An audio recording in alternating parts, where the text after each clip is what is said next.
يا صباح الخير، صباح النور، صباح الهنا، صباح السعادة، صباح الفل، صباح النور على النور. انا شيماء اغوف، دي قناتي. اهلا وسهلا بكل جديد شرفني في القناه. قبل ما نبدا الفيديو احب اقول لكل لسه ما اشتركش في القناه يا ريت يشترك في القناه ويفعل زر الجرس ويحط لنا لايك ويسيب لنا تعليق حلو كده زيكم. اللهم صل وسلم وبارك على سيدنا محمد وعلى اهله واصحابه اجمعين. هتعملي ايه النهارده يا شوشو؟ هنعمل النهارده سمك سنجاري بطريقه سهله وبسيطه وان شاء الله يعجبكم.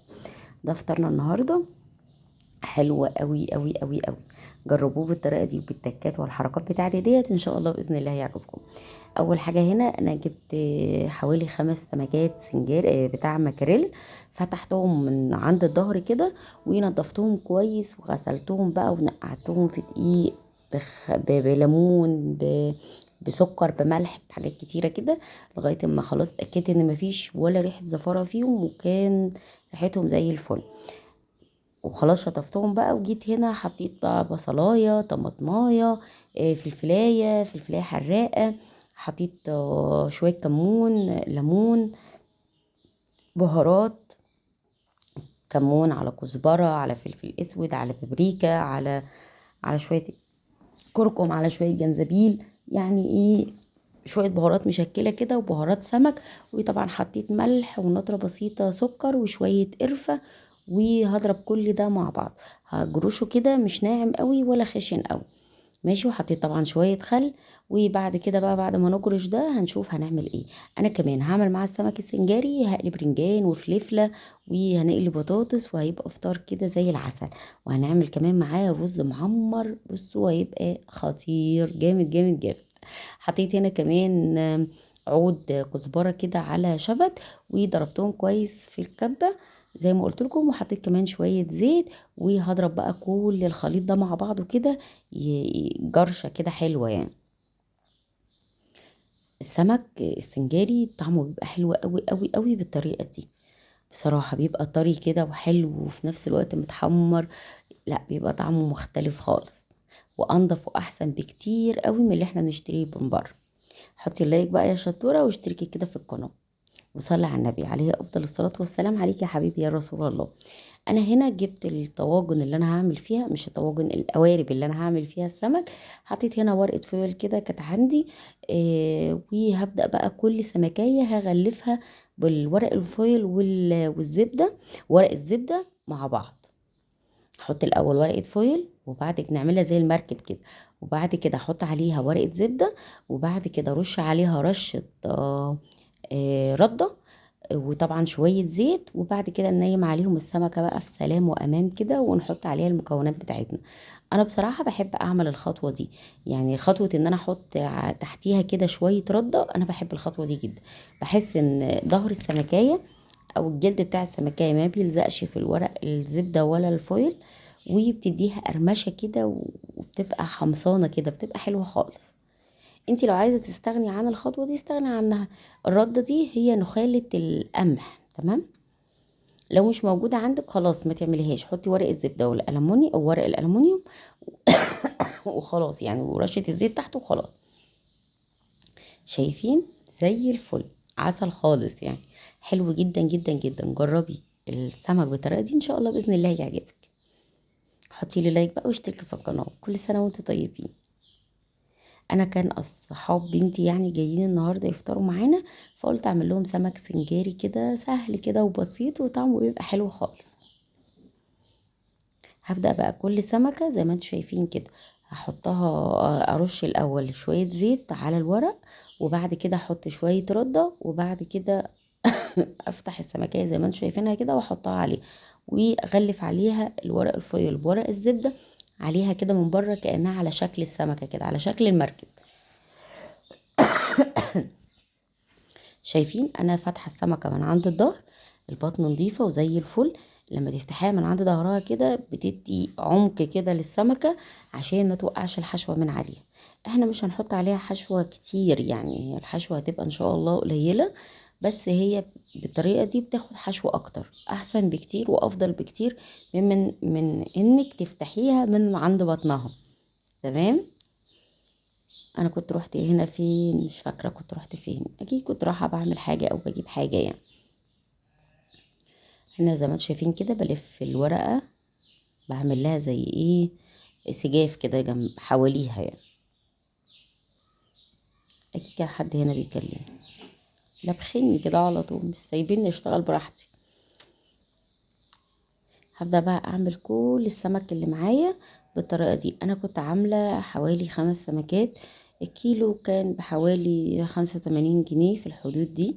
وكانوا السمك حجمه كبير حلو يعني ما شاء الله، وكان كمان طعمه حلو قوي، وكان كمان ابيض كده ونضيف، اللي هو الاصلي يعني. لان سمك المكاريل ده بيكون فيه على فكرة فيه منه مغشوش، يعني بيبقى اسمر كده وريحته زفرة قوي، بيبقى طعمه مش حلو خالص. فكل مرة باجي احط السمكة انسى الردة، مش عارفة ليه. المهم هنا خلاص كده عملت حوالي 3 سمكات اهوت. حطيلي لايك بقى واشتركي في القناة، وكل سنة وانتم طيبين، رمضان كريم. خلاص يعني 10 ايام فاتوا من رمضان، محسناش بيهم بصراحة. 10 ايام بتوع الرحمة خلاص فاتوا، وبدأنا في ال10 ايام مغفرة. ربنا يجعلنا كده يعني من المغفور لهم، وربنا يغفر لنا ويرحمنا برحمته الواسعة. خلاص هنا شايفين السمك ابيض وحلو زي الفل،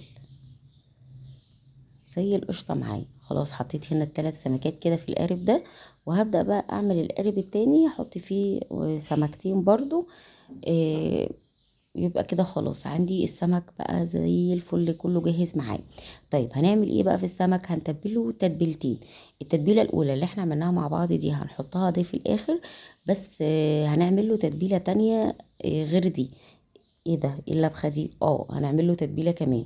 عباره عن ايه؟ تتبيله بسيطه خالص، عباره عن شويه توم مهروسين، هنقطع عليهم عود كزبره اخضر، عليه شويه كزبره ناشفه، ونهرسهم ببعض كده، وشويه كمون، ونهرس الكزبره الناشفه مع الكزبره الخضراء مع مع الثوم كويس جدا جدا. وبعد كده نحطهم على وش السمكه، نسيبها يعني ايه تمتص التتبيله ديت، وتتبل شويه بالتتبيله دي. وبعد كده نبقى نحط عليها التتبيله الاخيره دي. تمام. انا هنا اهو خلصت كل السمك اللي معايا، هرصه زي ما انتم شايفين كده. وهبدا بقى اجيب التوم المهروس معايا، والكزبره الخضراء زي ما قلت لكم، والكزبره الناشفه، اعملهم مع بعض كده في في البوله ديت. وبعد كده انزل بقى على السمك، كل سمكه احط من التتبيله دي عليها كده، واسيبها شويه لحد ما اقلي البرنجان واقلي الفلفله واقلي كمان البطاطس اللي معايا. وبعد كده ابدا انزل عليها بقى بالتتبيله اللي احنا ضربناها بالكبه دي، معلقه كده على كل سمكه، وافردها عليها كويس. وبعد كده اجيب طماطمايه، نص الطماطمايه اللي انا كنت حشتها من التتبيله الاولانيه، معاها معلقه صلصه، واحط واسيحه واضربهم كده في الكبه، واحط عليهم شويه ميه، واسقي السمك بقى بالصلصه دي من فوق. بصوا تدوقوا احلى سمك سنجاري بصراحه. طعمه بيبقى حلو جدا، جوسي كده من جوه، في نفس الوقت يعني متحمر، لا طعمه بيبقى خطير. احلى احلى بكتير جدا من اللي انت بتجيبيه من المحلات.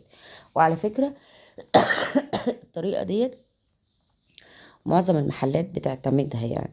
يعني احنا ليه بنحب السمك اللي بره؟ لان بيبقى عليه معلقة الصلصة دي، هي اللي بتخليه طري. لكن انتي لو عملتيه بس بالتتبيلتين دولت من غير ما تحطي عليهم معلقة الصلصة ديت، بتحسيه ناشف شوية كده. لكن معلقة الصلصة بتخليه طري وجوسي كده، وبيبقى طعمه خطير خطير خطير خطير.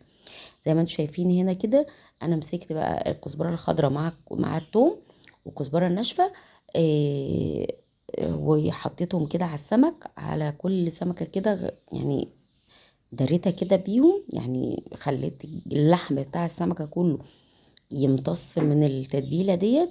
وهركنهم شويه زي ما قلت لكم. اعمل حاجه تانية، اعمل الرز، اعمل بقى البطاطس، البرنجان، الحاجات دي، اعمل العصير كده يعني. صلوا على النبي عليه افضل الصلاه والسلام. عليك يا حبيبي يا رسول الله. حطيلي لايك واشتركي في القناه يا عسول. هو الفيديو طويل شويه، بس والله ممتع وحلو خالص، وكمان في معلومه يعني. هتستفادي متقلقيش يعني، وراكي لحد ما تستفادي. صلوا على النبي عليه افضل الصلاه والسلام. عليك يا حبيبي يا رسول الله. حطي لايك حطي لايك حطي لايك. خلاص هنا كده زي ما انتم شايفين حلو قوي زي الفل. انت بقى ممكن تسيبيه، تعملي التتبيله ديت وتسيبيه شويه. انا بصراحه كنت مستعجله، فهعمل ايه، هحط عليه التتبيله التانية وانزل بقى ايه اولع الفرن عليه على طول. ليه؟ لان انا كنت هنا متاخره، هنا كانت الساعه حوالي 4:30 ولا حاجه، وهو انا عايزاه ياخد وقته في الفرن براحته كده في الفرن. وكمان لسه كنت هسوي الاول قولوا معايا المعمر، فطبعا الوقت اتاخر يعني، اسف خلاص. فقلت ايه، لا احط على بعض كده على طول، وبعد كده يبقى يتبل براحته بقى. هسيبه يعني فتره لغايه اما انا اعمل احمر وش المعمر وكده، وبعدين ابقى ادخل الفرن. تمام. انا كنت هنا نسيت ايه، مرضتش احط يعني، نسيت اكيد حاجه يعني. كنت هنا نسيت الجزر. انا كنت بشرى جزر ومفرزاه معاكم في الفريزر، فقلت اجيب منه شويه كده احطهم على التتبيله برضو هيدولها طعم.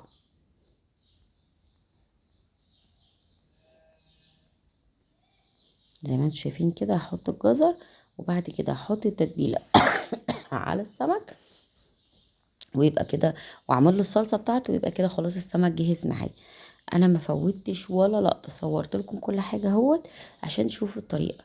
البنات بقى الحلوين الزغنطاطين اللي لسه متجوزين، اللي لسه ما يعرفوش حاجات كتيره قوي في المطبخ، يتفرجوا على الفيديو ده ان شاء الله تستفادي، والخطوات كلها معاكي، ما نسيناش حاجه خالص، وكل حاجه واحده واحده معاكي لغايه ما تتعلمي تعملي احلى سمك سنجاري. طعمه بصراحه جبار، طعمه حلو جدا، وريحته حلوة قوي قوي قوي. وبالذات لو كان السمك المكاريلي بتاعك حلو، ممكن تقدري تعمليه بقى بسمك بوري، تعملي الخلطة دي والطريقة دي برضو. اشهد ان لا اله الا الله واشهد محمد رسول الله. ادعوا لي ان ربنا يشفيني يا رب، ويشفي كل مرضى المسلمين. ربنا يرحمك يا ابي ويحوش عنك. مش عنك ايه، ربنا يرحمك ويغفر لك ويجعل قبرك رضوى من رياض الجنة انت وكل موتى المسلمين. والله ساعات الواحد بقعد ادعي لوالدي كده كأنه لسه عايش معانا. يعني الواحد بيجيله وقت كده يعني ايه، مش بيبقى مصدق ولا مقتنع اصلا ان هو خلاص يعني سابنا وراح يعني. فالله يرحمه ويرحم اموات المسلمين اجمعين. بص بقى يا ستي، خلاص هنا انا حطيت كده كل التتبيله على على السمك، وهنزل بقى زي ما قلت لكم، هاخد بقى حتتين الطماطم اللي انا كنت سايباهم، نص الطماطميه كده مع معلقه صلصه، هضربهم في الكبه وانزل على السمك برضو. تمام. انا هنا كنت بحط معلقه هريسه شطه وحته فلفل حراقه كده، لان ببقى حابه السمك يبقى مشطشط شويه. واحط هنا بقى زي ما انتم شايفين معلقه الصلصه. خلاص كده، ويبقى خلاص السمك كده خلاص جاهز معايا. حطي لي لايك واشتركي في القناه، وادعيلي كده بصلاح الحال، وان ربنا يرزقني بالذريه الصالحه انا وكل مشتاق يا رب.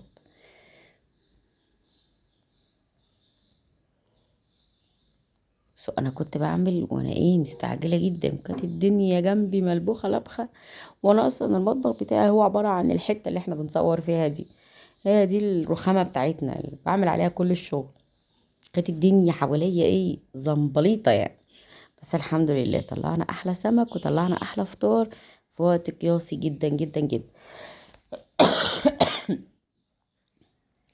خلاص الصلصه بقت معانا جاهزه، هبدأ بقى احطها كده. شايفين معلقة الصلصة دي اللي بتخلي السمك يروح في حتة تانية خالص. ممكن تعملي الحشوة زي بالطريقة دي وما تحطيش معلقة الصلصة زي ما انت حابة، لو انت مش بتحبيه يعني بتحبيش تحطي عليه معلقة الصلصة دي. بس صدقيني معلقة الصلصة دي بتفرق خالص في الطعم، خالص يعني، بتودي الطعم في حتة تانية خالص، وبتخلي السمك فعلا فعلا طري وحلو جدا جدا جدا. خلاص كده تمام.